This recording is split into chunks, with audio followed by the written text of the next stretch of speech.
welcome to my series on my adventure in learning the Uilleann pipes. If this is the first one that you're watching, I'll probably try to include a link to the playlist below.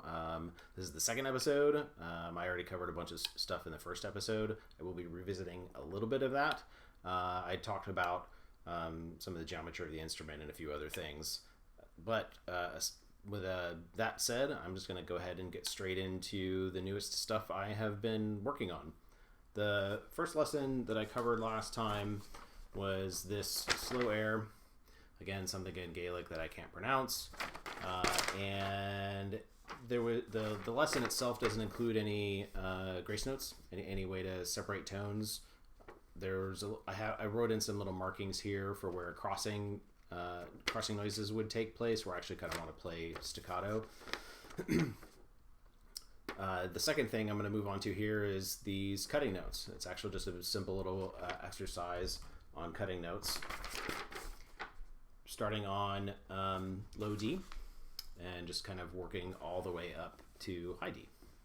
So I'm going to do that now. And when I get to, which note is it? When I get to E, I'm going to cut it in two different ways. I'm going to cut it with an F grace note and a G grace note.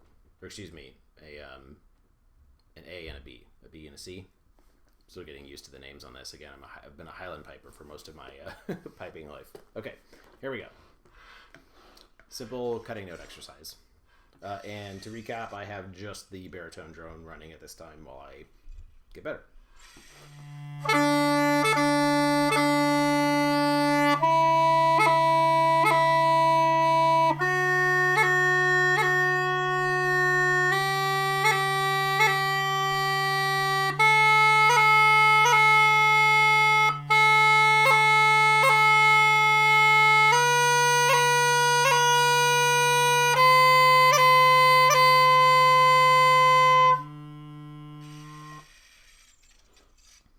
So when I introduced that exercise, I was saying all the way up to high D. It's actually up to C.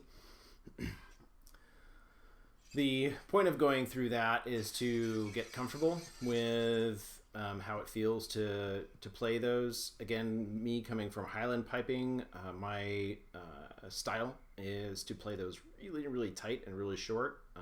And as I've been told, the Irish style is a bit more open, so that's something I'm still getting used to. It also helps me understand when I have my grip is too tight on the chanter, because then I can't pull off those slightly more open cutting notes, especially kind of in the bottom of this top hand here. So I'm still working on that, keeping everything consistent pressure-wise and all that. But the way that I'm going to apply it is in another little tune here. It's still all in the bottom octave. I actually have a translation for this. It's called The Dawning of the Day, and I'm going to play it right now, fairly down tempo, and put in these cutting notes where they should go.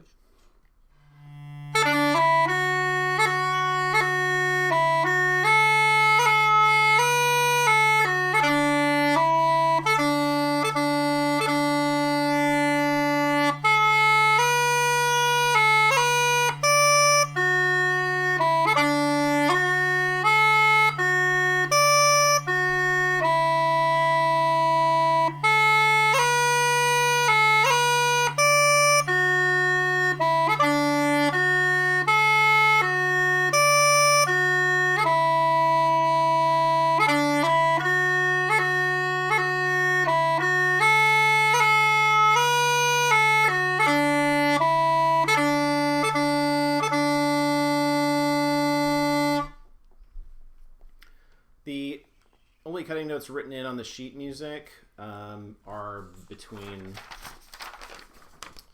notes of the same pitch that are next to each other. So I've added a few just where I feel like they go, or just as I feel it as I'm playing. Again, this is one where I'm still just working on it just to feel comfortable with the instrument. I've maybe doubled my practice hours since I made the last video, which was a couple weeks ago. This is those two comprise the second lesson. I'm also going to go ahead and go into what is essentially the third lesson that I've tackled, which is getting up into the second octave. It's been taking a while to get used to the pressure feedback through the bellows.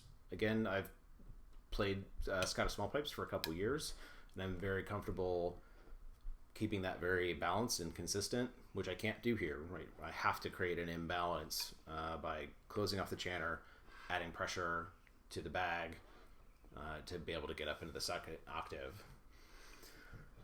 So first thing I'll do is just a scale sort of up and down the second octave. See if I can pull this off.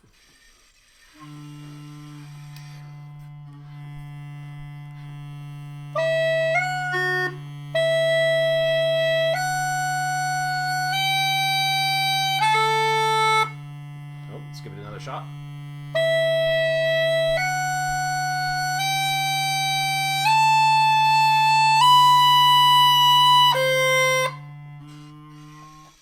So I can't quite hit that high C natural on my chanter. Maybe some tweaking is needed. Maybe I just can't pull it off with this reed and chanter combination. I'm not super concerned with it right now. None of the music I have requires a note that high. But I'm gonna do that again, and at the end of this little sort of practice scale, it actually has you jump by a couple semitones. So I'm gonna see if I can do that.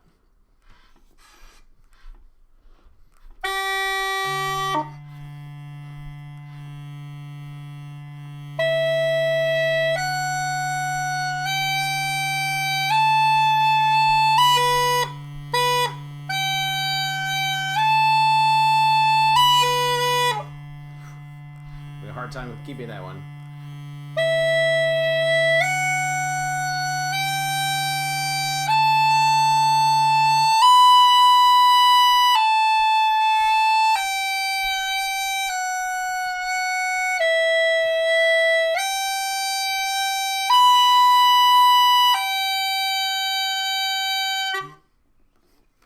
So what you just witnessed is what I definitely am still struggling with. I hope to see improvement as I continue to make these videos, but the drone shut off. I was squeezing so hard to get up to that high B. Just got to keep working on it, but that's kind of where I'm at right now. So I've got that whole second octave lesson in a tune. It's called Maggie in the Woods. It's a little polka. You've actually already heard me play it. If you watch this video from the beginning, it's in the stinger right at the front. However, what I'm going to do right now is play this completely as written. A lot of the cutting notes and vibrato and all that sort of stuff is not written into this exercise. So I'm going to play it exactly as written. I'm going to play it down tempo, and then I will try to give another shot, again, more as a tune, like giving it a feel. So here we go.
Shut off the drone again.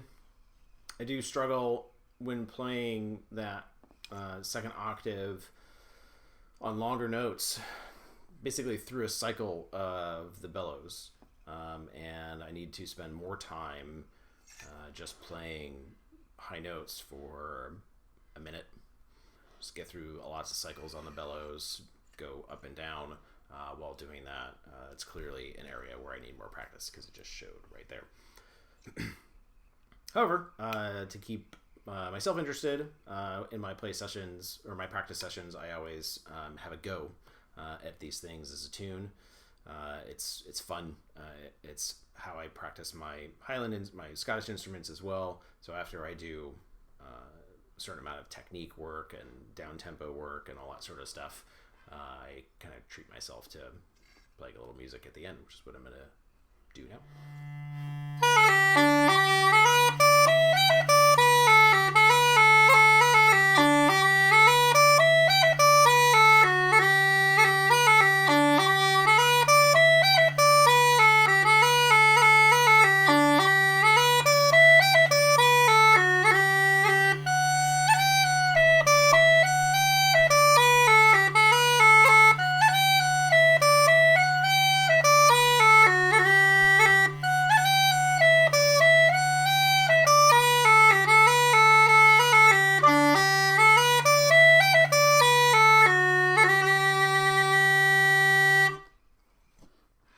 Okay, and the last thing I want to do is revisit something that I worked on in the first episode. This little slow air exercise, which I held up sheet music earlier. I'm going to go back through that. So one of the things I'm focusing on this time is playing whenever there would be a crossing noise, actually playing that staccato, right? Closing off the chanter just ever so slightly, and eliminating some of my bad Highland piping habits of overusing this top index finger for grace notes or for cutting notes. I'm going to try and fit in more A's instead of these C's. So I'm also, just to change it up a little bit, I'm going to open up my bass drum. See how that goes.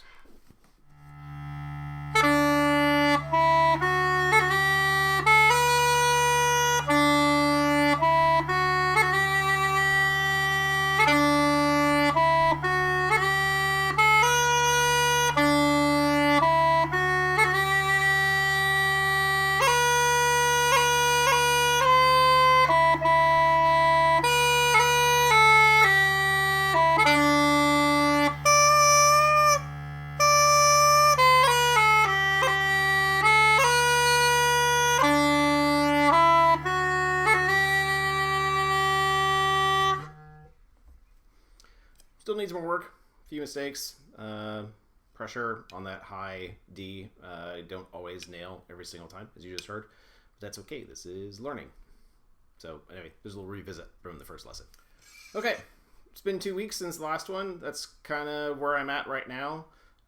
Covered a little bit on areas where I struggle. A couple new things, right? The cutting notes, second octave. I hope to have a little bit more deliberate practice on all of that by the next time I record one of these in 2 weeks' time, 2-ish weeks' time. I'm going to try and put out 2 of these a month.